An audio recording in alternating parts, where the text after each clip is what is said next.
കഴിഞ്ഞ കുറച്ച് ദിവസമായിട്ട് ഇതൊക്കെ തന്നെയാണല്ലോ, നിങ്ങളെയൊക്കെ തന്നെയല്ലേ ഞങ്ങൾ കണ്ടോണ്ടിരിക്കുന്നത്. പറഞ്ഞു പറഞ്ഞു പറഞ്ഞു പറഞ്ഞു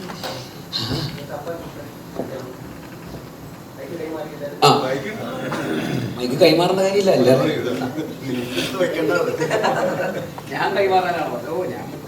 അല്ല, ശരിക്കും ഈ കല്യാണ പിരിവ് എന്ന് പറഞ്ഞ പരിപാടി എല്ലാ നാട്ടിലും ഉണ്ട്. ഇപ്പൊ നമ്മുടെ നാട്ടിലും കണ്ണൂരുണ്ട്. അതായത് വീട്ടിൽ നിന്നൊക്കെ പോകുമ്പോൾ ആദ്യം 100 രൂപയായിരുന്നു കുറെ വർഷങ്ങൾക്ക് മുന്നേ, ചെറിയ കവറിലിട്ടിട്ട് പേര് എഴുതിയിട്ട് കൊടുക്കും. അപ്പം അതിന്റെ ഒരു ഭയങ്കര ഹെവി വേർഷനാണ് കൊല്ലത്ത് നടക്കുന്നത് എന്നുള്ളത് എനിക്ക് ഈ സിനിമ കണ്ടപ്പോഴാണ് മനസ്സിലായി, ഈ സിനിമയിൽ അഭിനയിച്ചപ്പോഴാണ് മനസ്സിലായത്. പണ്ട് നമ്മുടെ നാട്ടിലാണെങ്കിൽ ഇപ്പൊ 500 ഇപ്പൊ എത്രയാണെന്ന് അറിയില്ല. ഞാൻ കല്യാണത്തിന് പൈസ വാങ്ങിച്ചിട്ടില്ല കേട്ടോ. അതായത് കാർഡിന്റെ അടിയിൽ എഴുതുമല്ലോ, ഒന്നും എഴുതിയിട്ടില്ലെങ്കിൽ കാരണം പൈസ വാങ്ങിക്കുന്നുണ്ട്. ഞാൻ എഴുതിയിട്ടുണ്ട് വേണ്ടാത്. അപ്പൊ പൈസ വാങ്ങിക്കണ്ടാണ് ചെയ്തത്. ഓ, ഒരു കയ്യടിക്കണ ആരെങ്കിലും അല്ല അല്ല അല്ല സീരിയസ് ആയിട്ട് പറഞ്ഞ കാരണം എന്താ വെച്ചാൽ നമ്മള് ഈ കല്യാണത്തിന്റെ തലേ ദിവസം അല്ലെങ്കിൽ കല്യാണത്തിന് അന്ന് ഈ രാത്രിയൊക്കെ ഒരാൾ ഇരിക്കും ഇത് എഴുതി വെക്കാൻ വേണ്ടിയിട്ട്. എഴുതി വെച്ചിട്ട് അത് എത്രയാണ് ഒരു ബുക്കിൽ ഒരു എനിക്ക് തോന്നുന്നു 500 പേജിലെ ബുക്ക് നിറച്ചും ചിലപ്പോൾ ഉണ്ടാവും. അത്രയും പൈസ കിട്ടുന്നുണ്ടാവുമായിരിക്കും. അത് തിരിച്ചു കൊടുക്കണം, അല്ലെങ്കിൽ അത്രയും വാങ്ങിച്ചതിന് നേരിട്ട് തിരിച്ചു കൊടുക്കണം എന്നുള്ളത് ഈ സിനിമയിൽ ഭയങ്കര വ്യക്തമായിട്ട് കാണിക്കണം. നമുക്ക് നാട്ടിൽ അങ്ങനെ ഇല്ല. നാട്ടില് ശരിക്കും പറഞ്ഞാൽ ഒരു മര്യാദയുടെ പുറത്ത് കൊടുക്കുന്നു എന്നുള്ളത് മാത്രമേ ഉള്ളൂ. പക്ഷെ അത് ചെയ്യാൻ പാടില്ല എന്നുള്ളതാണ്. എന്റെ വീട്ടിൽ ഇപ്പൊ കൊടുക്കുന്നില്ല എന്ന് വിചാരിക്കുന്നുണ്ട്. ഞാൻ കൊടുക്കാറില്ല, വാങ്ങിക്കാറില്ല. അപ്പോ അതും നമ്മുടെ നാട്ടിലുണ്ടാവുന്ന ഈ ശരിക്കും ഈ അജേഷ് എന്ന് പറഞ്ഞ ക്യാരക്ടർ എല്ലാവരുടെയും ഉള്ളിൽ അജേഷ് ഉണ്ട്. കാരണം ശരിക്കും പറഞ്ഞ ബേസിൽ ശരിക്കും ഒരു അജേഷാണ്. കാരണം IT ജോലി ചെയ്തിട്ട് സിനിമയിലെത്താൻ ഒരു മാർഗവും ഇല്ലാണ്ട് ഷോർട്ട് ഫിലിം ചെയ്ത് സിനിമയിലെത്തി, സിനിമ ഡയറക്ട് ചെയ്തു, അഭിനയിച്ചു. ഇപ്പൊ ഞാനും ആനന്ദും പണ്ട് മമ്മൂട്ടി ദ ബെസ്റ്റ് ആക്ടർ എന്ന് പറഞ്ഞ പരിപാടിക്ക് ഞാൻ ആനന്ദിന്റെ വീട്ടിലാണ് താമസിച്ചത്. ഞങ്ങള് മമ്മൂട്ടി ദ ബെസ്റ്റ് ആക്ടറിൽ TV കാണിക്കുന്ന എപ്പിസോഡിൽ പോലും എത്തിയിട്ടില്ല. അതിന്റെ ഓഡീഷന് പോയി. എറണാകുളത്തായിരുന്നു ഫസ്റ്റ് ഓഡീഷൻ ഉണ്ടായിരുന്നത്. അത് കഴിഞ്ഞിട്ട് ട്രിവാൻഡ്രത്ത് ഓഡീഷൻ കഴിഞ്ഞിട്ട് അന്ന് സെലക്ട് ആയിട്ടില്ല. അന്ന് രാത്രി ഞാൻ എന്റെ വീട്ടിലാണ് താമസിച്ചത്. പക്ഷെ വർഷങ്ങൾ കഴിഞ്ഞിട്ടാണ് ഞങ്ങൾ കണ്ടുമുട്ടുന്നത്. അന്ന് 2000 എപ്പോഴോ.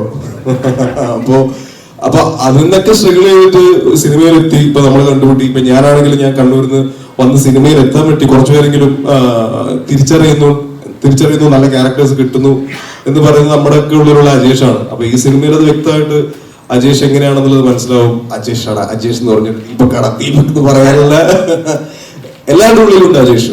ഉറപ്പായിട്ടും നിങ്ങളുടെ ഉള്ളിലും ഉണ്ടാവുമെന്ന് വിചാരിക്കുന്നില്ലേ? ഇല്ലേ? എടാ പോരാളി, അത് തന്നെ.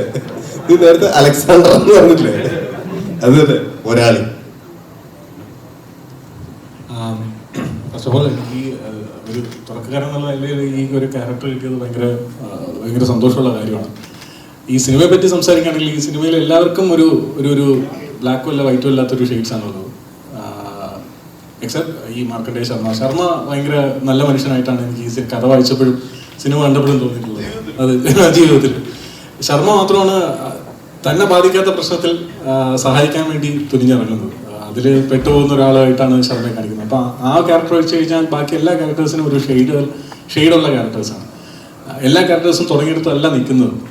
അപ്പോൾ ആ ഒരു ജേണി എല്ലാ ക്യാരക്ടേഴ്സിനും ഈ സിനിമയിലുണ്ട്. അത് എഴുത്തിൻ്റെയും കൂടെ ഗുണമാണ്. അത് ആ നോവലിൽ വായിക്കുമ്പോഴും നമുക്ക് മനസ്സിലാവും. ആ ഒരു ഡെപ്തോടുകൂടി ആ ഒരു ഇൻറ്റൻസ് ആയിട്ട് നമുക്ക് സിനിമയിൽ കാണിക്കാൻ കഴിഞ്ഞു എന്നാണ് ഞങ്ങൾ വിശ്വസിക്കുന്നത്. എൻ്റെ ഇതുവരെയുള്ള ചെറിയൊരു കരിയറിൽ കിട്ടിയിട്ടുള്ള ഏറ്റവും ശക്തമായിട്ടുള്ള ഏറ്റവും ഗ്രാഫുള്ള ക്യാരക്ടറുമായിട്ടാണ് എനിക്ക് തോന്നിയിട്ടുള്ളത്. അങ്ങനെ ഒരു ക്യാരക്ടർ എനിക്ക് തരാൻ ധൈര്യം കാണിച്ച ജോയിഷേട്ടനും അതിന് കാരണമായ ബേസിക് ബ്രോയ്ക്ക് എല്ലാവർക്കും ഞാൻ നന്ദി പറയുന്നു. പിന്നെ സിനിമ കണ്ടവർക്കറിയാം ഈ ഒരു സിനിമ ഭയങ്കര കുറേ കാലത്തിന് ശേഷം മലയാള സിനിമയിൽ ഭയങ്കര നല്ലൊരു റൈറ്റിങ്ങും കുറേ ഡയലോഗ്സും ഒക്കെ ഉള്ള ഒരു പ്രത്യേകതരം രീതിയിലുള്ള ഡയലോഗ്സ് ഒക്കെ ഉള്ള ഒരു സിനിമയാണ്. അപ്പോൾ അതിങ്ങനെ തന്നെ സിനിമയെ കാണിച്ച് ചിലപ്പം ഇപ്പോഴത്തെ ഒരു കാലഘട്ടത്തിൽ അംഗീകരിക്കപ്പെടുമെന്ന് നമുക്കൊരു സംശയം ഉണ്ടായിരുന്നു. പക്ഷെ അതെല്ലാവരും ആൾക്കാർ ഏറ്റെടുത്തു. ഡയലോഗുകളെ പറ്റി എല്ലാവരും സംസാരിക്കുന്നുണ്ട്. കുറേ കാലത്തിന് ശേഷമാണ് സിനിമ കണ്ട എല്ലാവരും റിവ്യൂസ് ഇടുമ്പോൾ എല്ലാ ക്യാരക്ടേഴ്സിന്റെ പേരുകൾ ഇങ്ങനെ എഴുതി കാണുന്നത്. അപ്പോൾ അത്രത്തോളം കഥാപാത്രങ്ങളുടെ പേരും ആ ഡയലോഗ്സ് എല്ലാം ആൾക്കാരുടെ മനസ്സിൽ പതിഞ്ഞു എന്ന് വിശ്വസിക്കുന്നു. അത് ഭയങ്കര സന്തോഷമാണ്. ഇങ്ങനെ വല്ലപ്പോഴും ഇങ്ങനെയുള്ള സിനിമയൊക്കെ സംഭവിക്കും. അതിലും നമുക്ക് ഒക്കെ ഒരു പാർട്ടാവാൻ കഴിയുന്നതും വല്ലപ്പോഴാണ്. അപ്പോൾ ഭയങ്കര സന്തോഷം. എല്ലാവർക്കും നമസ്കാരം. ഞാൻ ആവേശത്തിന് ശേഷം ചെയ്യുന്ന സിനിമയാണ് പൊൻ മാൻ. അപ്പോൾ വളരെ സന്തോഷമുണ്ട് ഈ പടത്തിന്റെ ഭാഗവും പറ്റിയതിൽ. ഒരു കൊല്ലത്ത് നടന്ന ഒരു റിയൽ ഇൻസിഡന്റിനെ ബേസ് ചെയ്തിട്ടാണ് GR ഇന്ദുവൻ ചേട്ടൻ 4 ചെറുപ്പക്കാർ എന്നൊരു നോവൽ എഴുതുന്നത്. അതിനെ ആസ്പദമാക്കിയിട്ടാണ് ജ്യോതിഷ് ചേട്ടൻ ആദ്യമായിട്ട് സംവിധാനം ചെയ്യുന്ന സിനിമ പൊന്മാൻ.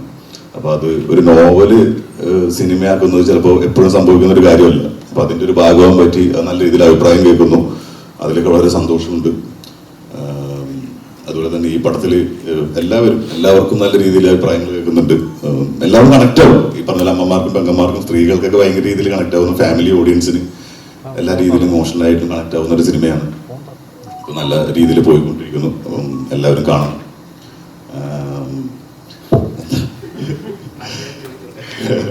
അപ്പൊ അങ്ങനെയൊക്കെയാണ് കാര്യങ്ങൾ. വളരെ സന്തോഷം.